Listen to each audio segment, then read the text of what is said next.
MP no Rádio, o Ministério Público do Paraná, sempre perto de você.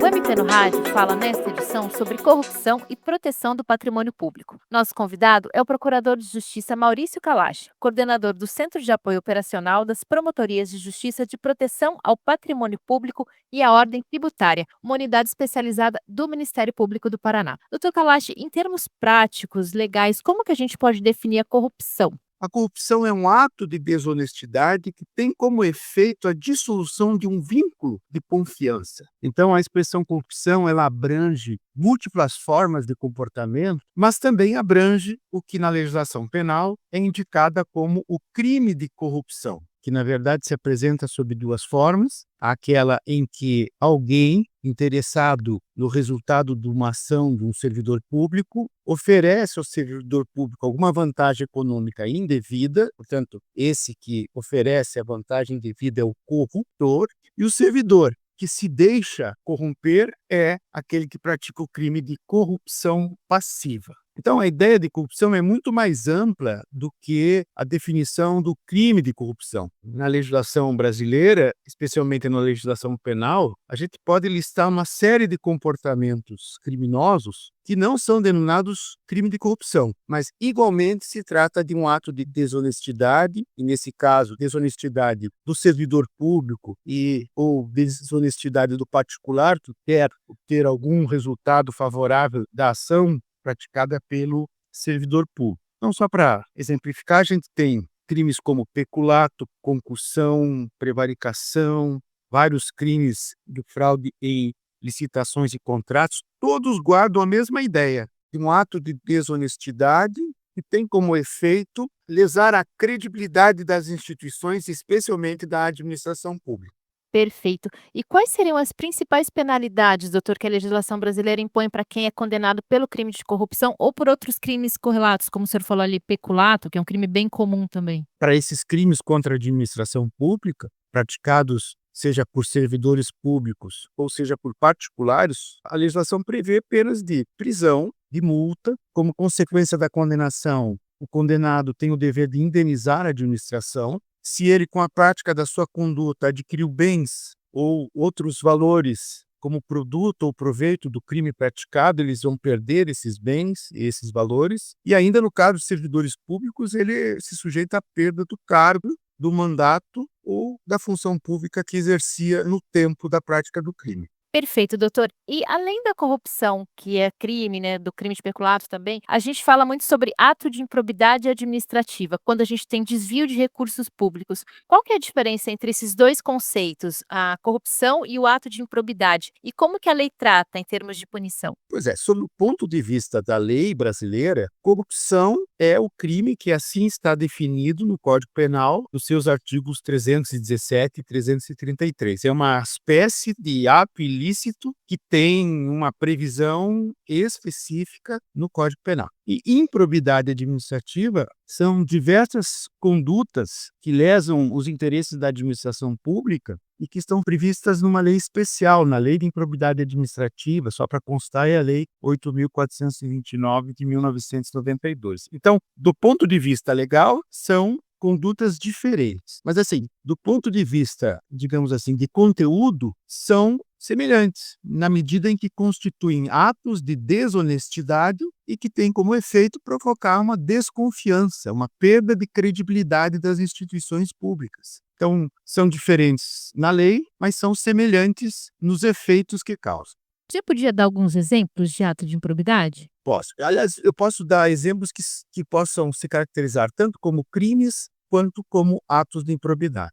Um servidor público que leva, por exemplo, equipamento que pertence à repartição, leva para casa, se apropria indevidamente esse equipamento que não lhe pertence. O servidor público aceita lá o pagamento de uma propina para não lançar uma infração administrativa que ele constatou. O servidor público favorece alguém da sua família em detrimento da administração pública, autorizando algo que a lei não permitiria que fosse autorizado. Um fornecedor de bens, serviços para a administração pública promete entregar uma mercadoria e entrega outra, promete entregar uma quantidade e entrega a quantidade diversa, ou sequer entrega, apresenta documentos falsos para poder ser habilitado e vencer a licitação. São várias as possibilidades que a gente tem de se praticar atos ou de corrupção ou de improbidade administrativa, sendo eles praticados ou por servidores públicos ou por particulares. Perfeito. O uso de carro oficial também enquadra como ato de improbidade, doutor?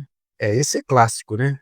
O servidor público utilizando de bem público para interesse pessoal, né? Seja carro, ou seja outro bem pertencente à administração, sim, caracteriza improbidade administrativa, quando não, possa caracterizar, inclusive, outro crime, que seria o crime de peculato.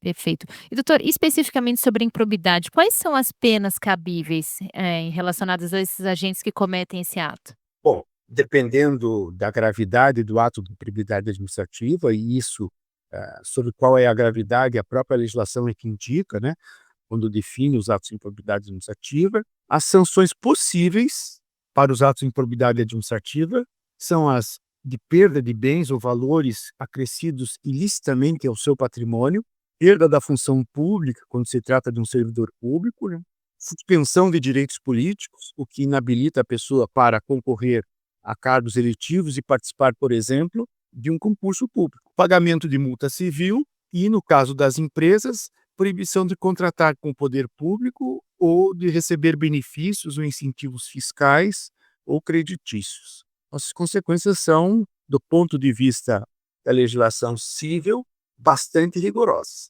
Doutor Kalash, do ponto de vista do Ministério Público, quando o assunto é patrimônio público, como que a instituição atua nesse sentido? Ela atua apenas protegendo o dinheiro em caixa ou esse conceito é mais amplo? Sim, é mais amplo do que recursos financeiros do Estado. Na verdade, sim, o patrimônio público material também é protegido por ação do Ministério Público. Mas há um patrimônio público imaterial, que tem a ver com um valor que a comunidade reconhece na importância e na confiança que deve depositar na administração pública. Então, acreditar que a administração pública está fazendo uma gestão honesta, leal, no interesse da maioria da população, que a administração pública realiza despesas de forma racional, planejada, economicamente justificável, só dentro do necessário, que a administração pública não favorece uns em prejuízo de outros, que a administração pública, quando abre um processo de seleção para a contratação de servidores públicos, realiza um concurso público honesto, quando a administração pública chama a iniciativa privada para lhe vender bens ou para lhe prestar serviços, ela faz uma escolha isonômica, igualitária, honesta e pagando o valor também correto. Tudo isso faz parte do sentimento que as pessoas devem nutrir pela administração pública. Atos de improbidade e crimes, eles têm, entre outros efeitos perversos, o de minar a confiança do cidadão na administração pública, nos servidores públicos. Então, a atuação do Ministério Público não é só recuperar bens, mas também preservar valores, preservar princípios, né? Garantir que a administração pública seja reconhecida pela população como uma organização que está ali no interesse de todos e não no interesse de alguns, em prejuízo dos demais. Ótimo, doutor. E a gente tem agora, em dezembro, o Dia Internacional contra a Corrupção, que destaca a importância do combate a esse crime. De que forma o Ministério Público atua estrategicamente nessa área, doutor? Quais são as principais ferramentas investigativas e judiciais que a instituição tem à disposição para fazer isso? Eu só queria fazer uma nota aqui de atenção. Veja, é um Dia Internacional de Combate à Corrupção. E, na verdade, para dizer que o problema da corrupção não é um problema do Brasil, não é um problema apenas do nosso país. É um problema que está presente no mundo todo e mais, não é um problema de hoje. Sempre houve esse tipo de comportamento desonesto e sempre houve a preocupação de coibir condutas corruptas, né? Bom, então, no caso brasileiro, entre outras instituições, o Ministério Público é uma delas que está encarregado de fazer a prevenção e a repressão aos atos de corrupção. Nós agimos no Ministério Público com duas vertentes básicas: a repressão penal e a repressão civil. Na repressão penal, a gente faz a investigação do crime ou recebe a investigação feita pelos órgãos da polícia judiciária e, diante disso, havendo elementos suficientes, o Ministério Público vai oferecer uma denúncia contra os implicados, ou seja, vai buscar a responsabilização criminal dessas pessoas junto ao Poder Judiciário. E uma vez reconhecido que houve sim crime, que essas pessoas são responsáveis por esses crimes, ficam sujeitas àquelas sanções penais que eu já me referi, né?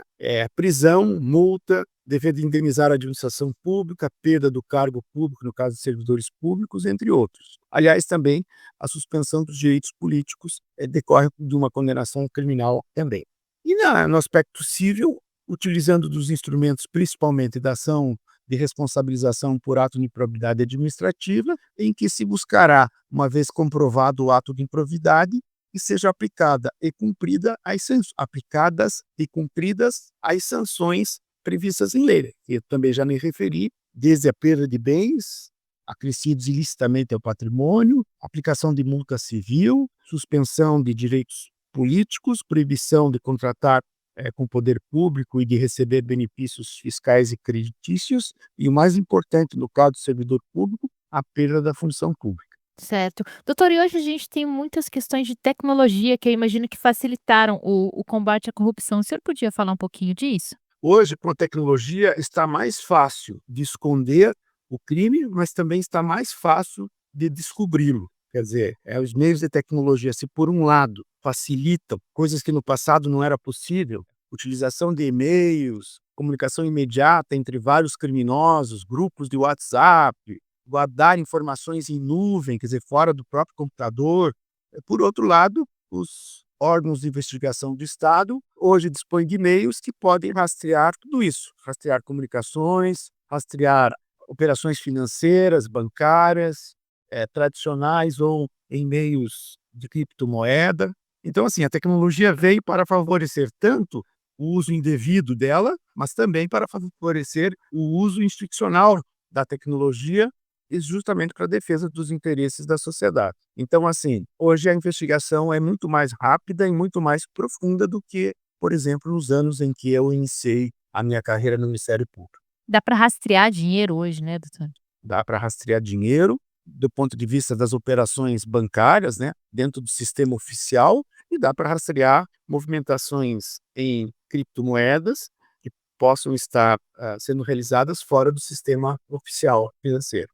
Doutor, e a gente sabe que a população pode ser uma aliada fundamental nesse processo de combate à corrupção, né? Quem souber ou desconfiar de um crime de corrupção ou de um ato de improbidade pode procurar o Ministério Público? Qual que é o passo a passo para fazer isso de forma efetiva? Bom, em primeiro lugar, sim, todo cidadão é um fiscal da administração pública e é também alguém que contribui para que a administração pública possa funcionar, pagando seus tributos. Então, de modo que a população, sim, é uma aliada fundamental dos órgãos de controle e, por conseguinte, do próprio Ministério Público. Para levar informações ao Ministério Público, há vários canais de atendimento. Inicialmente, as promotorias locais, ou seja, cada município faz parte de uma comarca, ou seja, uma circunscrição judiciária onde o Poder Judiciário se encontra e também lá se encontra o Ministério Público. Então, o cidadão pode se dirigir à promotoria de justiça local, ou quando não, pode fazer através dos canais virtuais de atendimento do Ministério Público, que você encontra através do site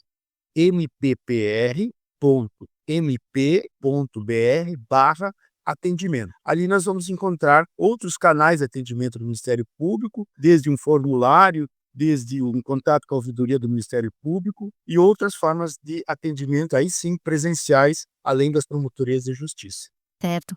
Doutor, para encerrar, nessa semana, o Ministério Público do Paraná promove o encontro do Grupo Nacional de Defesa do Patrimônio Público, que é um evento específico sobre esse tema que reúne integrantes do Ministério Público de todo o país. O senhor podia falar um pouquinho do que vai ser discutido nesse encontro? Vão falar de corrupção? Vão falar de tecnologia? Como que vai ser? Bom, exatamente. O Ministério Público brasileiro ele está, né, presente em todos os estados da federação. O Ministério Público brasileiro também tem uma representação nacional para a defesa dos interesses da União e do país como um todo. Então, o Ministério Público dos Estados e o Ministério Público Federal, ou o Ministério Público da União, estarão reunidos em Curitiba nos próximos dias 3 a 5 de dezembro, na sede do Ministério Público do Paraná, justamente para refletir boas práticas, para divulgar boas práticas, para discutir novos meios de investigação, né? Discutir o aprimoramento da legislação, apresentar cases de sucesso na investigação e na recuperação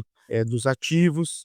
É um momento em que o Ministério Público Brasileiro, agora aqui em Curitiba, no Paraná, estará concentrado para buscar ainda mais eficiência na sua atuação em defesa do patrimônio público. Maravilha, doutor Kalash. Muito obrigada pela sua participação no programa de hoje.